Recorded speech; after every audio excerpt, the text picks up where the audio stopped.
And welcome to the final update for Silent Hill 2. So from the videotape, the long-lost videotape I should say, we have vaguely found out what kind of happened to Mary.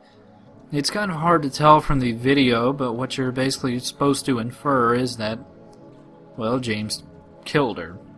It was supposed to be a mercy killing, but as to whether or not it actually was, I suppose that's more or less up to you, the viewer. But yeah, it seems there's been some massive changes to the Lakeview Hotel. Now, whether or not this is actually the Otherworld Lakeview Hotel or the actual Lakeview Hotel, I'm not really for sure. But, as you can see, James is looking at a book that wasn't here in the original library. It's the Crimson Ceremony. This is actually the final item necessary for the rebirth ending. If you want to pause this at your own leisure to read through it, I heartily recommend it. It's fairly interesting, reading and backstory regarding, some of the mythos, I suppose, behind not only Pyramid Head, but the entire religion that kind of permeated Silent Hill before the settlers drove out all the Native American peoples.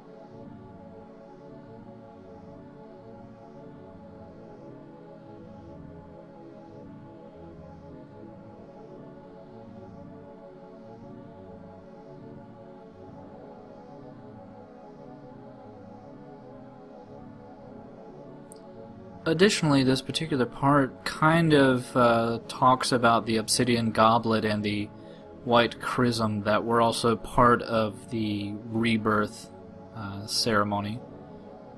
And really, we can only assume that these sacrifices, the 20 score men, were some of the people that were sacrificed at the prison.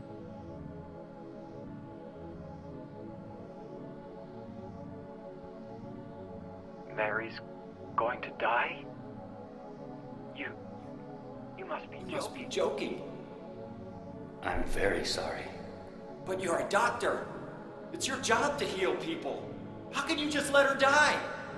Please, calm down. As her doctor, I promise I'll do what I can. But there's still no effective treatment for her condition.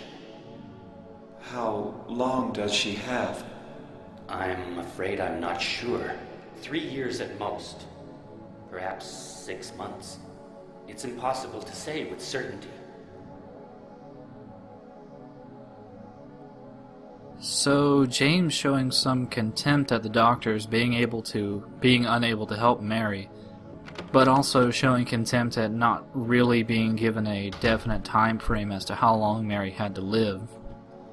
Yet again, kind of showing that even though he did care for her, there was obviously a very great burden placed upon him having to deal with her state, I suppose would be the word for it.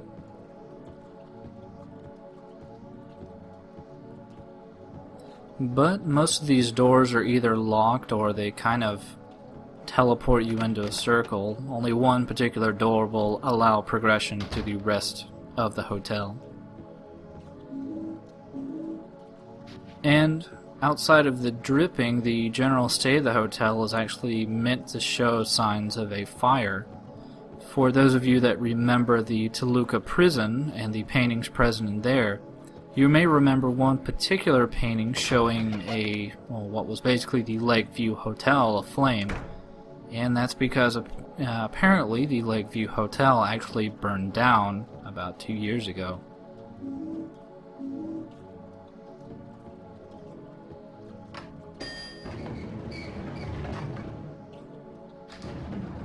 But what we're going to do is we're going to take a elevator ride down to the basement, as that's pretty much our main destination, or really the only available avenue to go.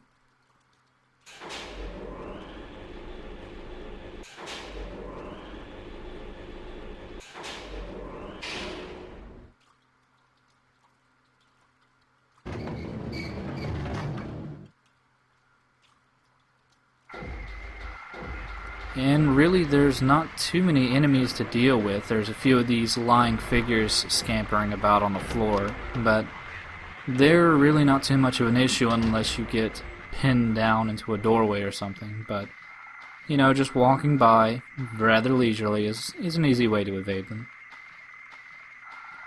And it looks like the bar has become rather stocked up on healing items. It's kind of a mixed sign. It's definitely a sign that we might need them shortly. Additionally, the kitchen area has some additional ammo, which, at least for the rifle, we will be needing, but still for the handgun and shotgun, we still have about 500 plus bullets, so we're not hurting too badly there.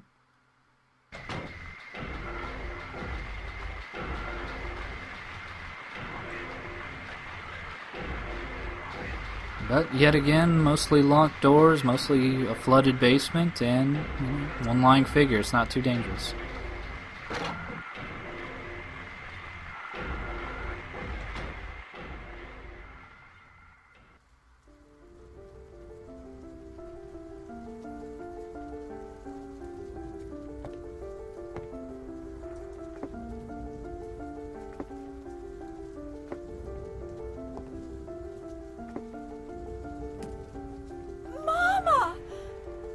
I was looking for you.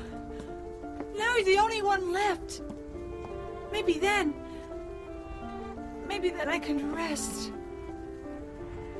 Mama, why are you running away?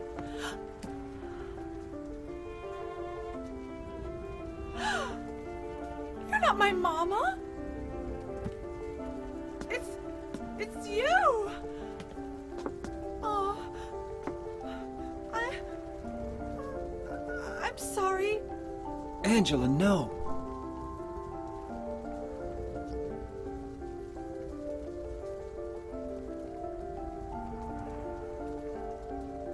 Thank you for saving me. But I wish you hadn't. Even Mama said it. I deserved what happened. No, Angela, that's wrong.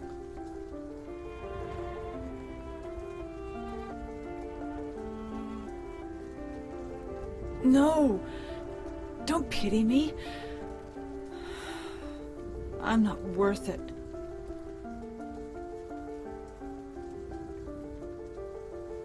Or maybe you think you can save me. Will you love me? Take care of me?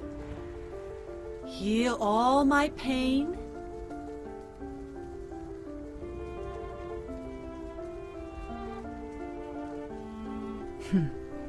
That's what I thought.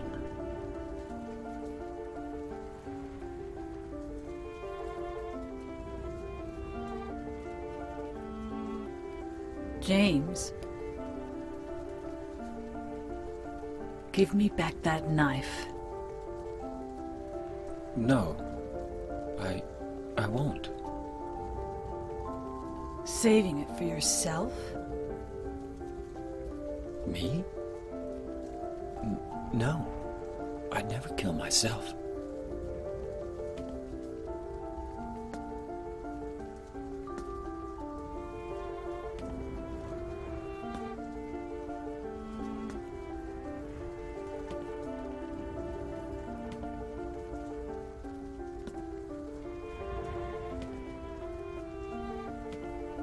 It's hot as hell in here. You see it too. For me, it's always like this.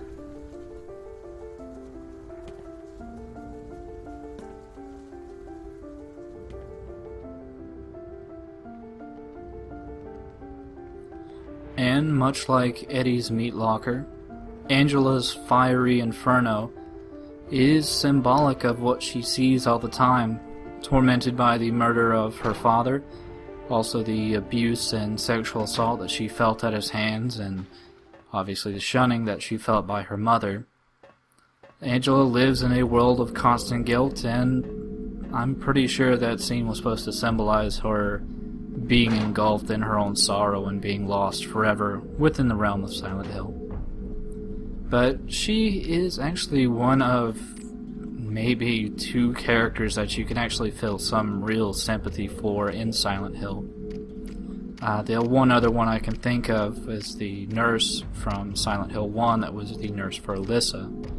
Really just, people trying to survive and get by, and just really left with really indomitable odds, to say the least.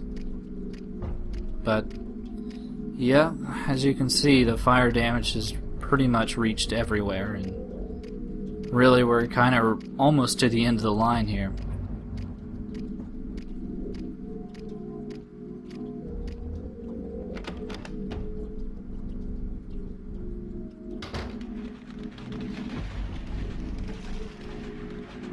You may have also noticed the fact that during that particular cinematic that Angela made mention that maybe James was saving the knife for himself. Examining the knife anytime over the course of the game actually adds to one of the particular endings, which is James killing himself. There's been a number of other things that could add to him becoming suicidal, but definitely the knife is one of the bigger ones.